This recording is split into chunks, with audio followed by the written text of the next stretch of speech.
everyone, and welcome back to Podcast English Class. We're really glad you're here with us today. If you're learning English for real life, you're in the right place. I'm Mike, and I'm here with Jessica. Hi, everyone. It's great to have you with us. Our goal is to help you feel calm, confident, and comfortable using English step by step.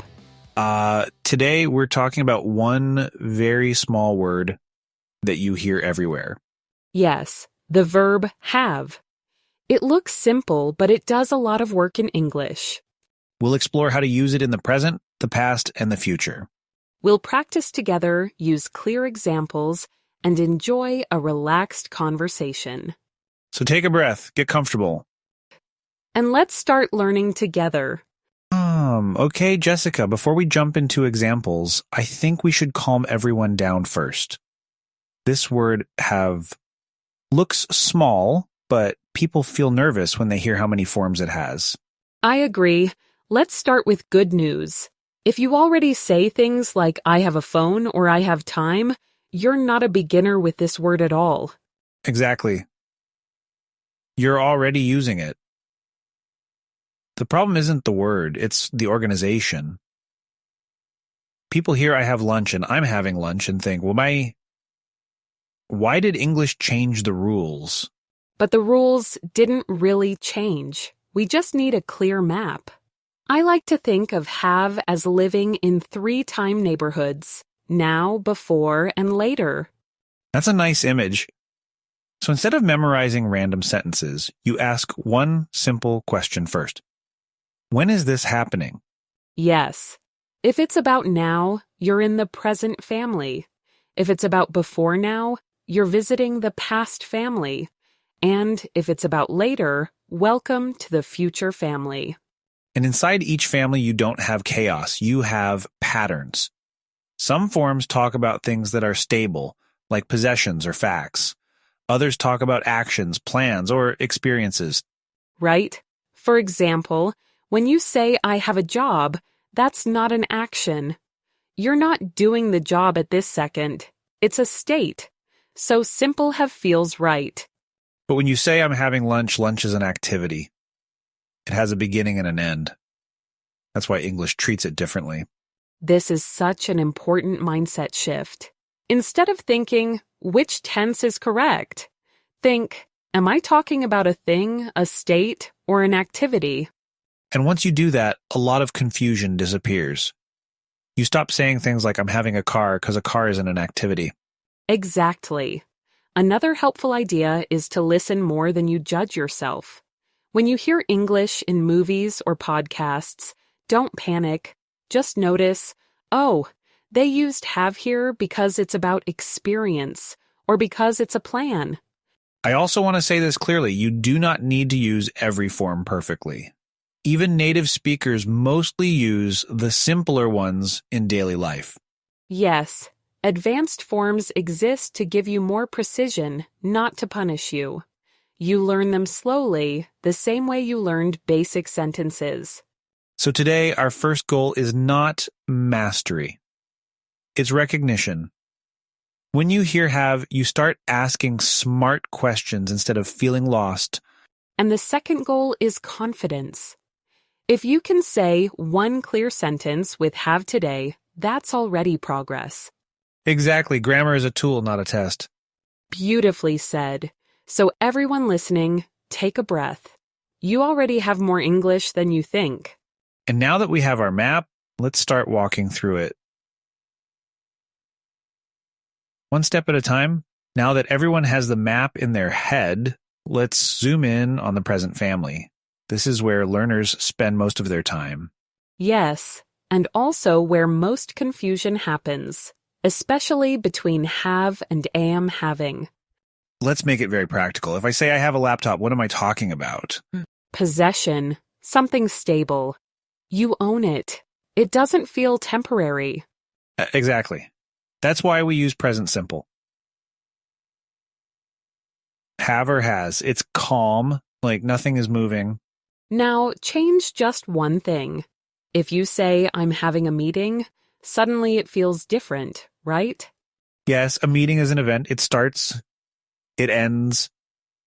You can picture it on a schedule? And that's the key idea. Present continuous, am, is, are having, is for actions, not for ownership. This is why English sounds strange if you mix them. I'm having a job sounds wrong because a job isn't an activity happening right now. But I'm having a busy day sounds natural because a day is unfolding. Things are happening inside it. Good point. Now let's move one step deeper. Many learners say, okay, I understand now an action, but what about have had? The bridge tense. Present perfect connects the past to the present. It answers the question, does this past thing still matter now? For example, I have had this phone for 3 years. You bought it in the past, but it's still in your hand today. Or experiences. I have had coffee today. Today isn't finished yet, so the experience belongs partly to now. And then we have the longest name. Present perfect continuous. Have been having. This one scares people, but the idea is simple. You use it when you want to stress how long something has been happening. Like I have been having trouble sleeping this week. The problem started before now and is still continuing. Notice something important here. We're not learning 4 random tenses. We're learning 4 meanings. Right, meaning first, grammar second. Let's summarize it simply for everyone listening. First, have or has is not about doing. It's about being, what you own, or the state you're in. Next, is, or are having is about action. Something happening right now, or a plan that's about to happen. Then, have or has had looks back from now. It's an experience that still connects to the present moment. And finally, have or has been having adds time. It shows the action started before and has been continuing until now. That's a powerful toolkit, and you don't need all 4 in one day. Exactly. Today, you might only practice 2 of them. Tomorrow, you add 1 more. And here's a small mindset tip. Don't ask, is this advanced? Ask, is this useful for what I want to say? Because usefulness builds confidence faster than rules. So if right now you can say, I have time, I'm having lunch, and I've had a good day, you're already communicating clearly. And that's the real goal of English, being understood, not being perfect. Well said. Now that the present family feels friendly, I think we're ready to travel back in time. Yes, let's meet the past family next. All right, everyone, let's step into the past family. And don't worry, we'll take this slowly. Yes, the past often sounds scary because people think of long rules, but really it's just about telling time clearly. Let's start with the friendliest one. Past simple. With have, that's just had. Simple, direct, finished. Yesterday, I had a great idea. The idea came and now it's over. Exactly. Past simple answers one question. Is it finished? If yes, had is usually enough. Now imagine you want to describe the background of a moment. That's when past continuous helps. Right. At 8 p.m., I was having dinner. You're not focusing on the start or end, just the middle. It's great for setting scenes. It was raining, and we were having a quiet evening at home. Now comes the famous one that makes learners laugh. Had. Yes, past perfect. It sounds funny, but it's actually very logical. The rule is simple. When you talk about 2 past actions, the one that happened first uses had. For example, I went to the cafe, but I had had breakfast at home. First breakfast, then cafe. Without had, the listener might think the order is unclear. Exactly. Past perfect is like saying, this already happened before that. And then there's the longest one in the past family. Past perfect, continuous. It had been having. This one adds duration. It tells us something was happening for a long time before another past event. Like the car broke down because it had been having problems for months. The problems didn't start that day. They were building up. Here's something important to remember. You don't need these forms for every story. Yes? If there's only one past action, past simple is usually enough. Past perfect appears when timing really matters. And continuous forms appear when you want the listener to feel the situation, not just know the facts. So again, meaning leads the way. First, had is simple and finished. The action happened in the past, and it's over. Next, was or were having puts you inside the past moment. The action was in progress at that time. Then, had shows order in the past.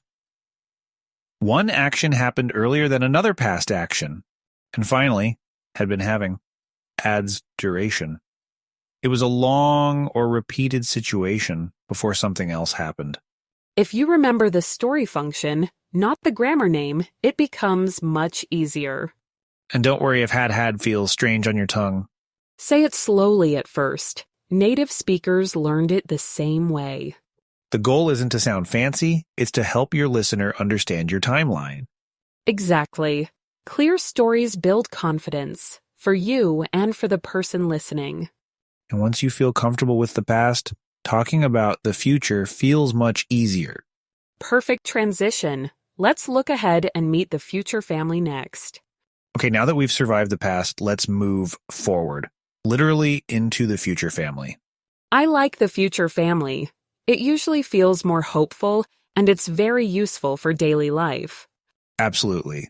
And let's start with the most common form learners already know. Will have. This one is great for predictions and future facts. For example, you will have plenty of chances to practice. Or something simple like, tomorrow I will have a meeting.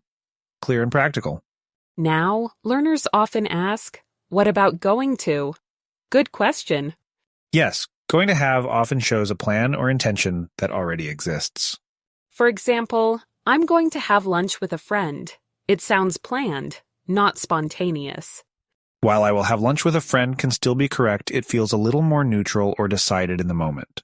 So the difference is small, but it's about feeling. English cares a lot about feeling. Now let's add a picture to the future. That's where future continuous comes in. We'll be having. This form shows an action in progress at a specific future time. Like, this time tomorrow I will be having a driving lesson. You can imagine yourself sitting in the car. That's the power of this form. It's not about plans anymore. It's about the moment inside the future. Exactly. Now let's talk about the one that sounds a bit advanced but is very logical. Future perfect, will have had. This one answers a very specific question. Will this be finished before that future time? For example, by 8 p.m., I will have had dinner. Dinner's finished before 8. That's all it means. And if past perfect was looking back from the past, future perfect is looking back from the future. Nicely said. Finally, we have the longest one. Future perfect continuous will have been having. We don't use this every day, but it's useful when you want to count how long something will continue up to a future point. Like next month, I will have been having English lessons for 1 year. That sentence tells a whole story: start, continuation, and finish line. But let's be clear.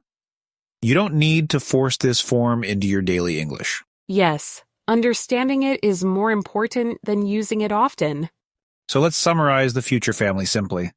First, will have talks about the future as a fact or prediction. It's what you expect will happen. Next, going to have shows intention. The plan already exists in your mind. Then, will be having places you inside the future moment. You're in the middle of the action. After that, it will have had looks back from the future. The action will be finished before a future time. And finally, will have been having counts the journey. It shows how long something continues up to a future point. When learners see it this way, the future feels organized, not overwhelming. And it gives you language for goals, schedules, and progress. Which is perfect because learning English is all about looking forward. Exactly. And now that we've met the future family, it's time to see how all these forms live together in real conversation. Yes, let's put them to work. Now that we understand the present, past, and future families, there's one question learners always ask. I understand the forms, but how do I use them naturally in real life? Exactly. Grammar feels heavy until it enters a real situation. So let's try a new story. Imagine it's Monday morning at work.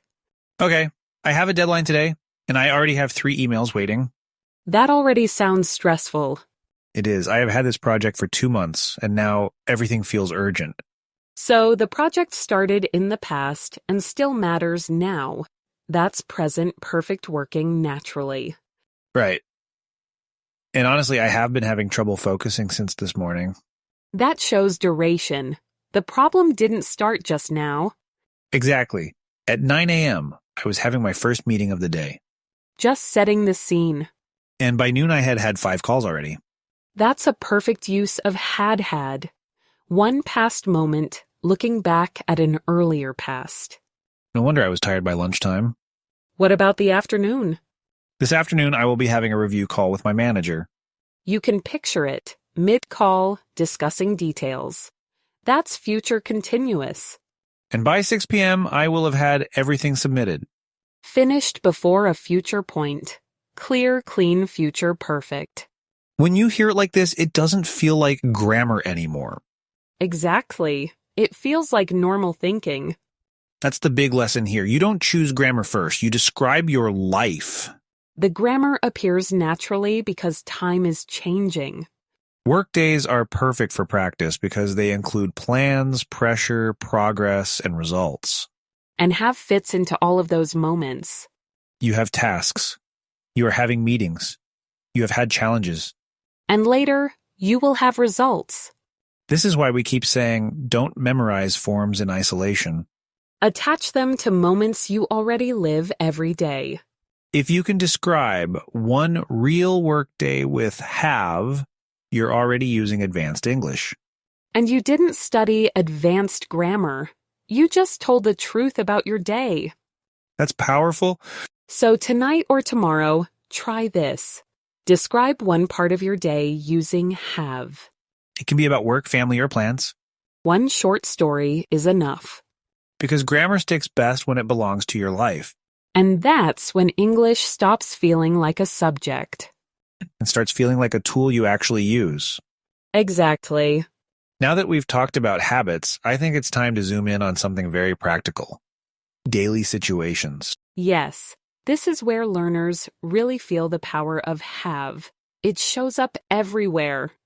Let's start with something simple. You're at home and your phone battery is low. What do you say? Do you have a charger? That one sentence can save your day. Exactly. And notice we're not thinking about grammar. We're thinking about need. Or imagine you're in a cafe. You might ask, does this place have Wi-Fi? That's have again. But now it's about availability. In a shop, it becomes, do you have this in a bigger size? Same structure, different context. That repetition is gold for learners. Now let's talk about food, because everyone eats. True. We don't usually say eat breakfast in daily conversation. Say have breakfast. And if someone asks, what are you having for lunch? They're asking about your plan or current activity. At a restaurant, it changes slightly. You say, I'll have the fish, please. That have means choose or order, not own. This is why translating word for word doesn't work. Meaning comes from situation. Exactly. Now let's move to health. If you're not feeling well, you might say, I have a headache. Or to a doctor, I have had a fever since yesterday. And the doctor may ask, have you been having any other symptoms? That question is caring and professional. Very useful. At work, have is everywhere too. I have a meeting at 10. Or have you had the meeting yet? That's not just grammar. It's workplace survival English. Social life uses have a lot as well. We're having friends over this weekend. Or during the event, are you having a good time? And the next day we had a great time. Thanks for having us. See how one verb connects before, during, and after? Now let's talk about problems, because they happen. Unfortunately, yes. You might say, I have a problem. Or I'm having trouble with my computer. If it's long-term, it has been having problems for weeks. Again, have helps you explain the situation clearly. The big lesson here is this. You don't need special vocabulary for every situation. One strong verb used flexibly can cover a lot. That's why focusing on have gives you such a high return. So when you go through your day tomorrow, listen for it. In shops, at work, with friends, with family. And when you use it yourself, notice how natural it feels. Because real fluency grows from real situations. Not from perfect grammar tests. Exactly. And now that we've seen how have works in daily life, we're ready to look at some of the most useful phrases built around it. All right, now let's focus on something learners really love: everyday phrases. These are the expressions you hear all the time. Yes, and many of them use have. When you learn these, your English suddenly sounds more natural. Let's start with thinking and ideas. One of the most common phrases is, I have an idea. Exactly. It's what you say when a thought suddenly appears. And if you don't know something, Then you say, I have no idea. Simple and very honest. now let's talk about necessity. This is a big one for daily life. Have to. Right, I have to work tomorrow. That means it's necessary. It's not really a choice. And in the past, it becomes had to. Yesterday, I had to finish a report. Important tip here. Don't have to mean something is not necessary, not forbidden. Yes, that's very different from mustn't. English learners often mix those up. Now let's move to polite actions. If you want to check something, you say, I'll have a look. It sounds softer and friendlier than I'll check. And if you want to try something new, you can say, I'll have a go. That phrase is very encouraging. Teachers use it a lot. Meals are another area where have appears naturally. Have breakfast, have lunch, have dinner. And for drinks, too. Have a coffee, have some water. Social phrases are important as well. When someone is leaving, you say, have a good day. Or if they're going on a trip, have a safe journey. During a party, like you might ask, are you having fun? And after, we had a great time. Thanks for having us. That phrase, having us, means inviting us, not owning us. Good point. Now let's talk about support. One strong phrase is, I have your back. It means, I support you. It's very warm and encouraging. Another emotional phrase is, I have a feeling. It means you suspect something. Like, I have a feeling tomorrow will be busy. Exactly. Not a fact, just intuition. Here's another useful one. I've had enough. That can be about food or about a situation you want to stop. So tone matters a lot with that one. Definitely. The same phrase can sound calm or angry depending on how you say it. The big takeaway here is this. You don't build fluency only by learning grammar rules. You build it by collecting high-frequency phrases and using them again and again. These phrases are like shortcuts. They save time and sound natural. So instead of learning 10 new verbs, learn 5 strong phrases with have. Use one today. Maybe I have an idea or I have to go. Tomorrow, add another one. Small steps, real language. That's how confidence grows. And now that we've built a phrase toolbox, it's time to slow down and practice speaking out loud. Yes, let's get our voices involved next.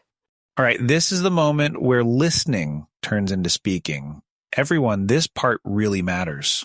Yes, you can understand English in your head, but fluency grows when your mouth joins the lesson. Exactly. So, so let's keep it simple and friendly. No pressure. No perfection. Think of this as stretching before exercise. Short sentences, clear meaning. Let's start with something strong and positive. Say it with us. I have a goal. Nice. That sentence already sounds confident. Now, something happening right now. I am having a good moment. Even if your day is busy, this moment is yours. Great. Now let's connect the past to now. I have had a busy week. That's a very real sentence for many people. Now let's add duration.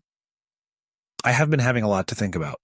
Feel how that sentence moves slowly? It shows time passing. Good. Now we step into the past. I had a good idea yesterday. Simple, clear, finished. Now a past scene. I was having coffee when my phone rang. You can picture it. That's what this form does. Now the famous one. Take your time. I had already had breakfast. Perfect. It sounds funny, but you did it. Let's look forward now. Tomorrow I will have more time. That sentence already feels hopeful. Now a plan. I am going to have a short practice session. Very realistic, very smart. Now a picture in the future. This time tomorrow, I will be having lunch. You can almost see yourself there. Let's practice questions because real life needs them. Do you have a minute? Polite and useful. Another one. Are you having trouble? That's a kind question. It offers help. Now an experience question. Have you ever had this problem? Excellent. That's very natural conversation English. Let's add obligation. I have to practice English. True and important. Past obligation. I had to change my plan. Everyone knows that feeling.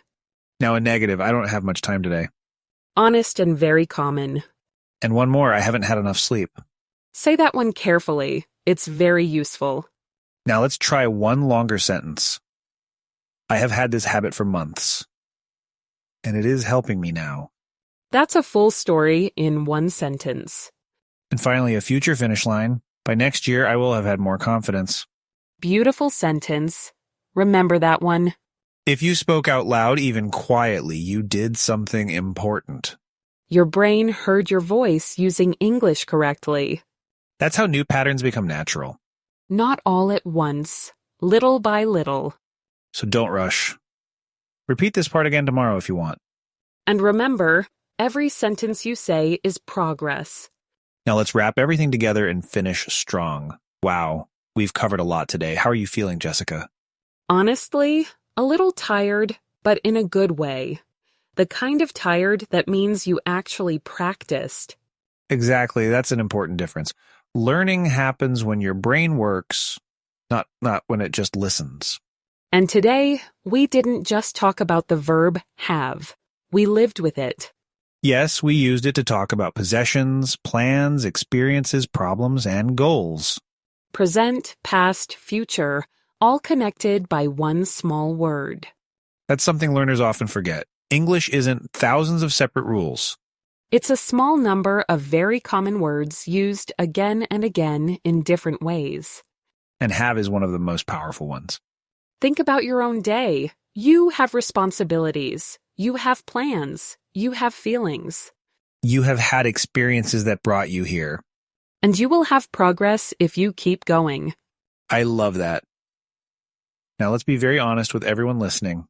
You do not need to remember everything from this lesson. Please don't try. That's not how learning works. Instead, choose one thing. One sentence, one phrase, one small idea.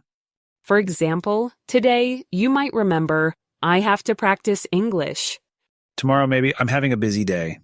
And next week, you'll naturally say, I've had a good week. That's real progress, quiet, steady, and strong.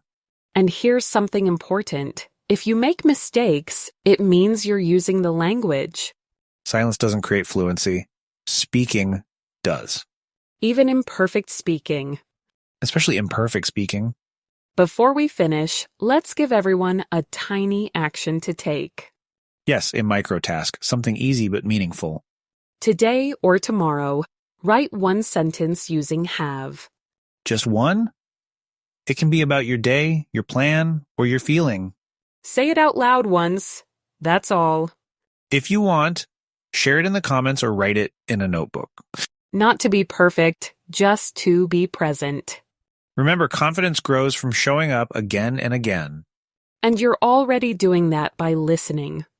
We're really glad you're learning with us. Truly, you're not alone in this journey. Keep going. Be patient with yourself. You already have what you need to improve. And we'll be here to help you take the next step. Thanks for spending your time with us today. See you in the next lesson. And until then, take care and keep practicing.